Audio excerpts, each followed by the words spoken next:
Bonjour. Bon, la question est toujours cette console de la passerelle Vauban. Comment a-t-elle été réalisée? Alors en fait, il faut toujours partir des choses les plus simples pour arriver aux choses les plus compliquées. Enfin, c'est ma façon de travailler. Inutile de commencer par le plus compliqué la plupart du temps. Quand on fait les choses simples, au final, ça devient compliqué tout seul, quoi. Alors par exemple, nous avions des contraintes sur cette passerelle. À savoir que si je fais une ligne, je clique n'importe où à l'écran, je me bloque en F8, je reclique, je fais espace ou échappe, j'attribue cette ligne le center, et puis pour le plaisir, comme ça, je lui donnais la couleur rouge. Voilà. Alors j'avais une première contrainte sur ce projet, c'était que entre les garde-corps à l'axe, je devais avoir une distance de 4100, 4 mètres 10. Donc je le décale, DC, spécifier la distance 4100, je travaille en millimètres. Je fais entrée ou espace, spécifier l'entité à décaler celle-là par là. Voilà. Alors je m'aperçois que mes lignes sont un peu petites. Je fais E, espace. Je fais une fenêtre de sélection. Je sélectionne la partie haute de mes lignes. Je fais espace pour dire j'ai terminé et j'agrandis mes lignes. Voilà.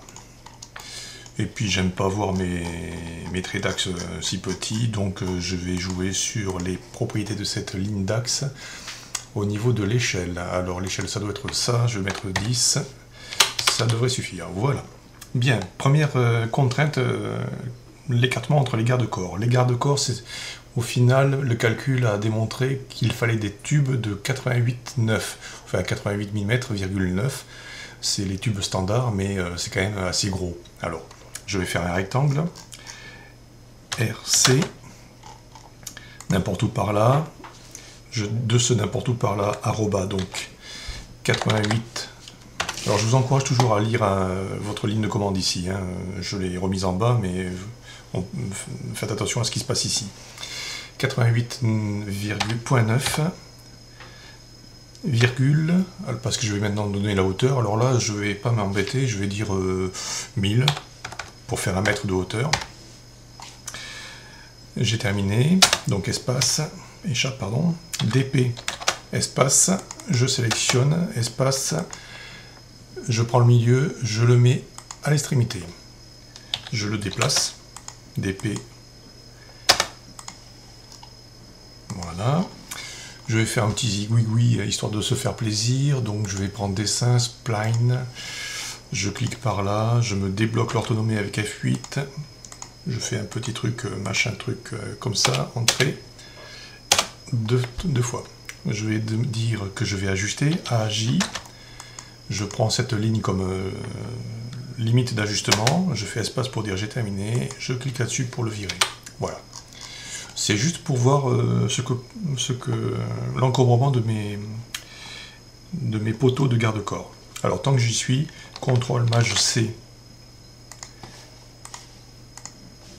ça, CTRL Maj V au même endroit, du coup EF pour effacer, qui, eh ben, P pour précédent, voilà, il ne me reste plus qu'à copier CP, quoi, ça, espace de là à la perpendiculaire, et j'ai terminé de visualiser mes garde-corps. Bien. Le bas de ces garde-corps, on verra plus tard ce qu'ils deviennent, mais cela définit une ligne. Alors L, espace, de là à là. Je vais lui donner, on va faire un petit truc, modifier, transfert de propriété, de ça vers ça. Voilà. Cette ligne, on va dire que c'est le dessus du platelage. Le dessus du platelage, au-dessous de la passerelle, on était limité pour des raisons de hauteur de bassin, l'eau du bassin changeant de niveau au fil des marées, malgré tout, bien qu'il y ait une certaine distance avec la mer. On était tenu à ce que le dessus de la passerelle et le dessous de la passerelle restent au-dessus d'un certain niveau d'eau. Donc ça nous donnait comme, puisqu'on a un quai qui est d'un côté et de l'autre, qui a un certain niveau, eh bien on n'avait plus droit que à, alors CP, quoi, ça, bouton de droite pour dire j'ai fini, je copie vers le bas, je me bloque en orthonomie avec F8, et on avait droit à une passerelle qui ne fasse pas plus de 680 mm d'épaisseur, tout compris.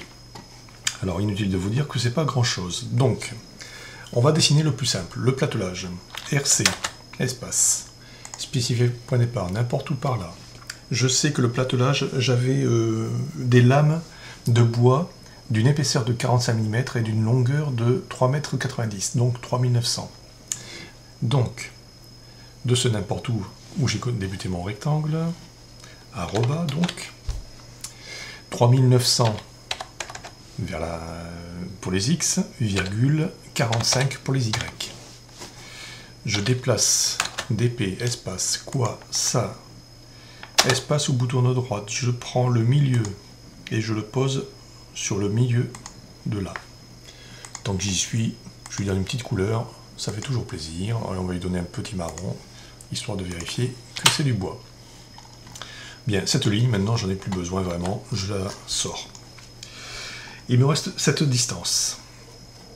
Alors, pour des raisons de commodité et pour respecter la forme, on est parti du principe que PO, espace, je débloque l'orthonomée, je vous montre la forme, je rebloque l'orthonomée, F8, je clique n'importe où par là, 2 mètres plus loin, 2000,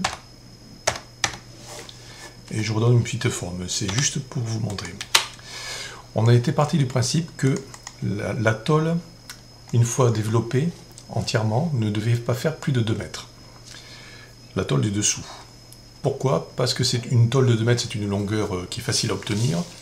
Les tôles, en règle générale, on est limité sur des largeurs de 2 mètres et en 6 mètres. Le reste, ça devient compliqué à se fournir ou alors c'est un autre prix. Alors, on était parti du principe avec le chef d'atelier qu'on prenait une tôle pour faire le dessous, pour faire le caisson, qui ne ferait pas plus de 2 mètres en développé. Alors en développé, une fois que c'est plié, la plupart du temps, il faut regarder ça avec le pliage. Alors comment faire? Eh bien, je prends une tôle de 2 mètres. Non, ça va être un peu plus compliqué que ça. Alors je vais en faire une vidéo, une deuxième vidéo pour vous le montrer plus en détail. Parce que déjà, cette vidéo fait déjà 7 minutes, c'est déjà bien assez. A de suite pour la suivante.